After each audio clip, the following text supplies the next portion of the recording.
BNP নেতাদের কথা মাঠের কর্মীরা শুনে নেয়, এমন মন্তব্য করেছেন আওয়ামী লীগের সাধারণ সম্পাদক ওবায়দুল কাদের। সন্ধ্যায় গণভবনে প্রধানমন্ত্রী ও দলীয় সভাপতি শেখ হাসিনার সভাপতিত্বে দলের সংসদীয় মনোনয়ন বোর্ডের সভা শেষে তিনি এই মন্তব্য করেন। জানান, ঝিনাইদহ ১ আসনের উপনির্বাচনে সাবেক উপজেলা চেয়ারম্যান নায়েব আলী জোয়ারদারকে মনোনয়ন দেওয়া হয়েছে। গত ১৬ মার্চ ঝিনাইদহ ১ আসনের এমপি আব্দুল হাই মারা যাওয়ায় এই আসনটি শূন্য হয়। এই আসনে উপনির্বাচন হবে আগামী ৫ জুন। উপজেলা নির্বাচনে মন্ত্রী এমপির স্বজনেরা যারা বাকি আছে তারা আস্তে আস্তে মনোনয়ন প্রত্যাহার করে নেবেন বলেও জানান ওবায়দুল কাদের।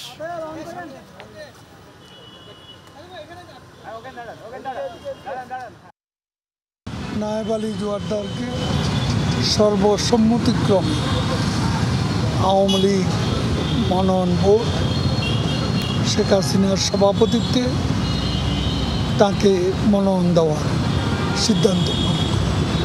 সেটা হচ্ছে বিএনপি নেতাদের কথা তাদের উপজেলা পর্যায়ে কেউই শুনছে, এবার সবাই কিন্তু প্রার্থিতায় আছে।